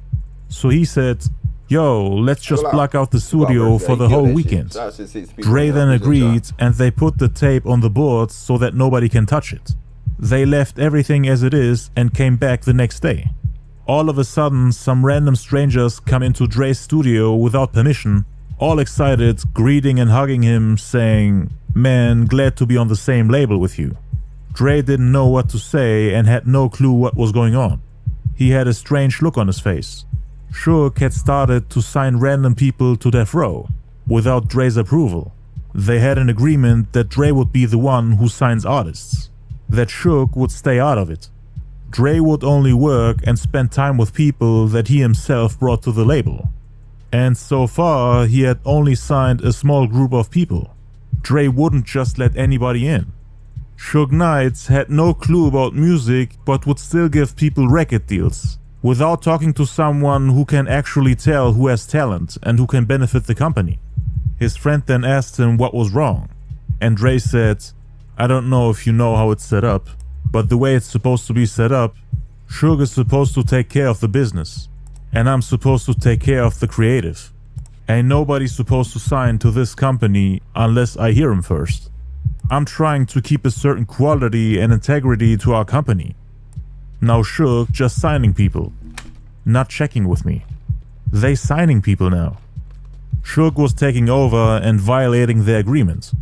Dre had lost creative control and was obviously upset about it, thinking that Death Row is going downhill. He had already stopped producing beats for other people on the label, cause Suge invited other producers to come work with the artists on Death Row, so that they can put out music faster and without Dre's involvement, cause they had wasted a lot of time because of Dre's alcohol addiction and him going to jail. Suge felt like the company has to be able to make music even if Dre is gone. But Dre only started Death Row because he was promised that he will have full control over the music, so that he gets to decide what the label puts out. But times had changed now, and Dre didn't feel respected or appreciated anymore by Suge. It felt like he got demoted from being the co-owner of the company to one of the many artists on the label, while Suge is on top. Some people think that this was the point where Dre decided that it was best for him to leave the company, although he would still stick around for the next 4 months. On November 9th, which was a day before they started filming the music video for California Love, Suge Knight went to Dre's house to convince him to give the song to Tupac, instead of saving it for Dre's next album, The Chronic 2, A New World Order, Papa's Got a Brand New Funk. Dre wasn't happy with it, as he would essentially have to give away the only timeless banger he had at the time. He saw it as his only way to make a successful comeback. The rest of the songs he had weren't strong enough to put out as singles. He was also told that Death Row will be focusing on Tupac first, that they would use his hype to their advantage, and let him put out as much music as possible. So Dre was indirectly told to wait his turn, and to step back while Pac takes over the game. At a time when the rap world was bombarding Dre with questions about his next album, asking him why he's taking so long, and when he will finally drop, cause the rap game was slowly turning his back on him after his loss against Eazy-E during their rap beef, which made people from Compton, the city he was representing, turn their backs on him. And to many people from there, he also lost his credibility as a gangster. So Dre wanted to come back strong and win back all his fans. You can't do that if you give away your best songs. Cause Dre had to wait a year for Snoop to drop his album, and then after failing to drop his album Helter Skelter, he had to wait for the Dog Pound to drop their album, and now that it's finally Dre's turn again, they want him to wait again for Tupac. And then you also had another Snoop Dogg album on the way, which was The Dogfather, plus all the people that Suge signed to the label, who were all waiting for their turn.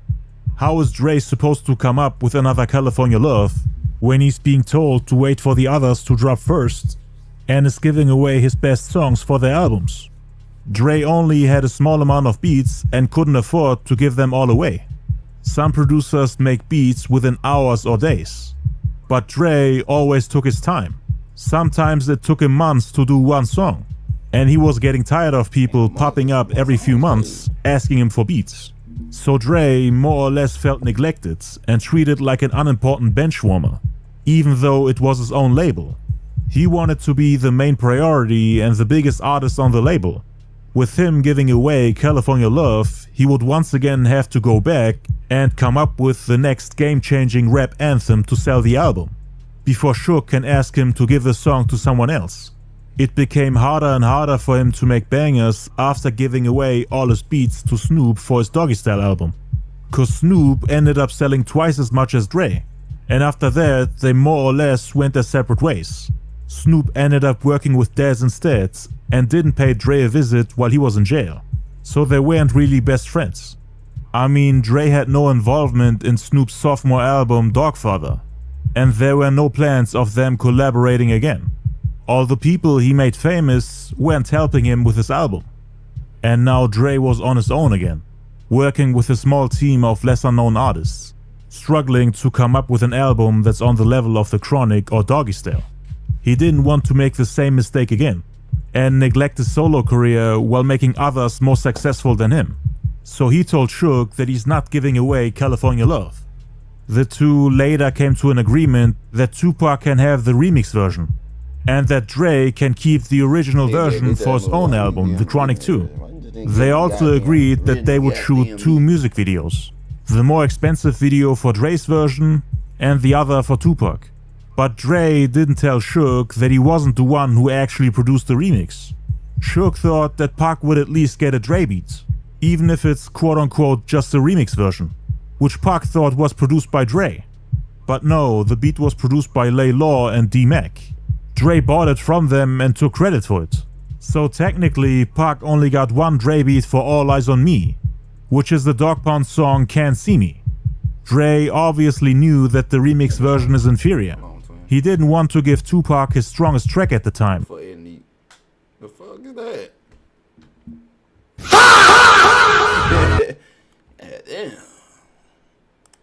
According to his ghostwriter Jay Flex, Dre had around 4 more bangers ready to be released, but none of them were on the level of California Love. A day later, they started filming the music video for California Love, which took them a little more than half a week, meaning from Friday, November 10th to Monday, November 13th. That was one of the few times Pac and Dre hung out together. It was filmed in El Mirage, California, and takes place in the desert in the year 2095. Dre's ghostwriter Jay Flex was there too, and according to him, you could tell that Pac had a problem with Dre. Everybody was drunk and they were hanging out at the set of California Love late at night. Pac talked about all the stuff he went through the past couple of months, and then Dre told him, "We got your back though, Pac." To which Tupac allegedly responded, "Man, you people wouldn't do ish for me." Pac was drunk, so Jay Flex and Dre thought that he was talking nonsense. And they didn't really take it to heart until months later. A camera team then came and Tupac did that scene with Suge Knight where he's counting his money and advertising Death Row. At the video set, Dre also introduced Pac to the singer Nancy Fletcher, who was told by Pac that he doesn't like Dre. Nancy was shocked because she was Dre's artist, and had just met Pac for the first time. She was surprised how he said it to a complete stranger, not knowing if she would keep it to herself. Cause Dre was technically Tupac's boss, the guy who just gave you his best song, California Love. The singer Natasha Walker, who was the one who told Tupac that Dre, Snoop and the Dogg Pound are biting his Thug Style album, confirmed that Tupac never liked Dre, and told Nancy Fletcher that he only pretended to like him for business purposes. Pac always acted like he was cool with him, and he had everybody convinced. There wasn't even much of a beef between them, aside from Dre sabotaging Pac's album Thug Style and then not coming around to help him on All Eyes on Me. 15 days later, on November 28th, Tupac recorded his verse for Got My Mind Made Up, before driving to Compton to film the music video for the remix to California Love with Dr. Dre. Pac brought the tapes to Got My Mind Made Up, which Dez had left at Dre's house, to Can-Am Studios, where all the artists on Death Row, excluding Dr. Dre, would work on music.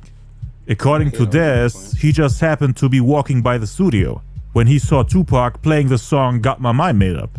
Pac was like, I got a beat with Method Man and Redman. Dre made it. At least that's what he was told. According to Method Man, Dez and Corrupt had already did their verses before Pac came out of prison. So Pac probably wanted to tell Dez that he's getting on the track too. Dez then said, that's my beat. I did that. Pac was like, wait, that's your ish?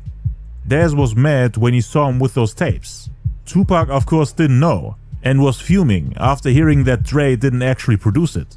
Dez had told him about Dre always taking credit for a lot of the ideas he had since the release of The Chronic. And that's one of the reasons why he didn't want to work with him, but rather produce his own albums without Dre's involvement. Especially after finding out what Dre did behind his back, when he caught Pac with those tapes. Dez had left the tapes for the song Got My Mind Made Up at Dre's house, since he had the machine to run it off on the big wheels. He had produced the beat himself. It was originally meant for their debut album Dog Food, which came out We're gonna stop right there. Make sure y'all tune in tomorrow, 1 p.m. I'm doing real early tomorrow, 1 p.m. 1 p.m. tomorrow. We're gonna do part 2. We're gonna do that interview with Tupac and his inmate. I appreciate everybody coming through. I'm about to go game with my boys. I will be back on live. I'm gonna be gaming though, so I know most of y'all don't watch that. I hope y'all drop a like, subscribe to the channel, and I'll see you in the future.